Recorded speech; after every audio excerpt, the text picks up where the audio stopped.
जैन धर्म के सम्यक दर्शन के उपगूहन अंग की प्रसिद्ध कथा। दोस्तों, मैं आपका दोस्त कवि शरद अजमेरा वकील आज लेकर आया हूँ आपके लिए एक नई कहानी। कृपया आप वीडियो को लाइक, चैनल को सब्सक्राइब और शेयर जरूर करें। धन्यवाद। पादलिप्त नगर में एक सेठ रहता था। वह महान जिन भक्त था, सम्यक का धारक था और धर्मात्मा के गुण की वृद्धि तथा दोष का उपगूहन करने के लिए प्रसिद्ध था। पुण्य प्रताप से वह बहुत वैभव संपन्न था। उसका 7 मंजिला महल था। वहां सबसे ऊपर के भाग में उसने एक अद्भुत जिनालय बनाया था। उसमें बहुमूल्य रत्न से बनाई हुई भगवान पारसनाथ की मनोहर मूर्ति थी। उसके ऊपर रत्न जड़ित 3 छत्र थे। उसमें एक नीलम रत्न बहुत ही कीमती था, जो अंधेरे में भी जगमगाता था। उस समय सराके पाटलिपुत्र नगर का राजकुमार सुवीर कुसंगति में दुराचारी तथा चोर हो गया था। वह एक बार सेठ के जिन मंदिर में गया। वहां उसका मन ललचाया। भगवान की भक्ति के कारण नहीं, बल्कि कीमती नीलम रत्न की चोरी करने के भाव से उसने चोरों की सभा में घोषणा की कि जो कोई उस जिनदत्त सेठ के महल से कीमती नीलम रत्न लेकर आएगा, उसे बड़ा इनाम मिलेगा। सूर्य नाम का चोर उसके लिए तैयार हो गया और उसने कहा, अरे इंद्र के मुकुट में लगा हुआ रत्न भी मैं क्षण भर में लाकर दे सकता हूँ, तो यह कौन सी बड़ी बात है। लेकिन महल से उस रत्न की चोरी करना कोई सरल बात नहीं थी। वह चोर किसी भी तरह से वहां पहुंच नहीं पाया। इसलिए अंत में एक त्यागी ब्रह्मचारी का कपटी वेश धारण करके वह उस सेठ के यहाँ पहुंचा। उसने त्यागी बने चोर में वाक चातुर्य की अच्छी कला थी। जिस किसी से वह बात करता था तो उसे अपनी तरफ आकर कर लेता था। उसी तरह व्रत, उपवास इत्यादि को दिखाकर लोगों के मन में उसने अतिशय प्रसिद्धि पाली थी। आठ धर्मात्मा समझकर जिन भक्त सेठ ने स्वयं चैत्यालय की देखरेख का काम उसको सौंप दिया। सूर्य चोर तो उस नीलम मणि को देखते ही आनंद विभोर हो गया और विचार करने लगा कि कब मौका मिले और कब मैं इसे लेकर भाग जाऊं। इन्हीं दिनों सेठ को बाहर जाना था, इसलिए वह बनावटी ब्रह्मचारी श्रावक से चैत्यालय संभालने के बारे में कहकर सेठ गांव से बाहर चले गया। जब रात होने लगी तो गांव से थोड़ी दूर जाकर उन्होंने पड़ाव डाल दिया। सूर्य चोर उठा, नीलम मणि रत्न को रखा और भागने लगा, परंतु नीलम मणि का प्रकाश छिप नहीं सका। अंधेरे में वह जगमगा रही थी। इससे पहरेदार को शंका हुई और उसे पकड़ने के लिए वह उसके पीछे दौड़ पड़े।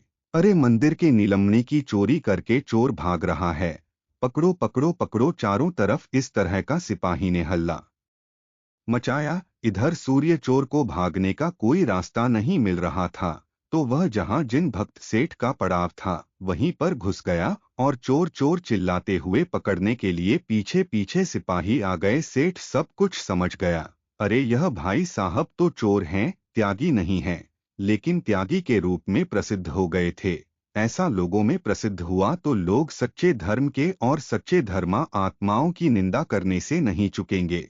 ऐसा विचार करके बुद्धिमान सेठ ने चौकीदार को रोककर कहा, अरे तुम लोग यह क्या कर रहे हो। यह कोई चोर नहीं है, यह तो धर्मात्मा है। नीलम मणि लाने के लिए इसे मैंने ही भेजा था। तुम गलती से इसे चोर समझकर हैरान हो रहे हो। सेठ की बात सुनकर सब लोग वहां से चुपचाप निकल गए। इस तरह एक मूर्ख मनुष्य की भूल के कारण होने वाली धर्म की निंदा बदनामी बच गई। इसे ही उपगूहन अंग कहते हैं।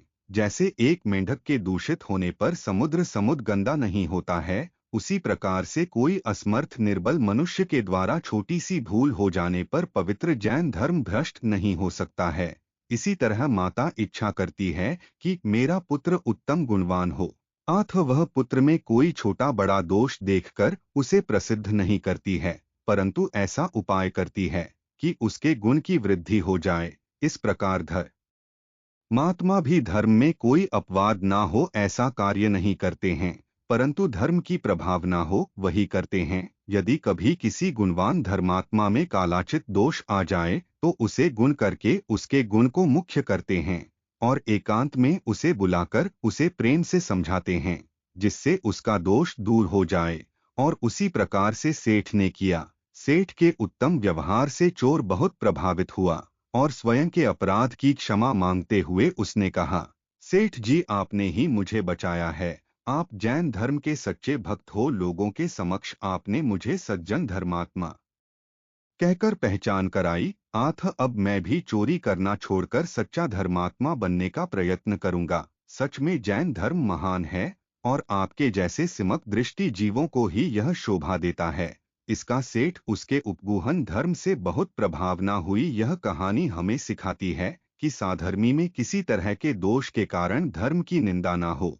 ऐसा नहीं करना चाहिए। अभी प्रेम पूर्वक समझाकर उसे वह दोष छुड़वाकर धर्मा आत्माओं के गुण को मुख्य करके उसकी प्रशंसा करके धर्म की वृद्धि हो, ऐसा कार्य करना चाहिए। इस प्रकार आज की कहानी समाप्त हुई। कृपया आप वीडियो को लाइक करें, चैनल को सब्सक्राइब करें एवं शेयर करने का कष्ट करें। धन्यवाद।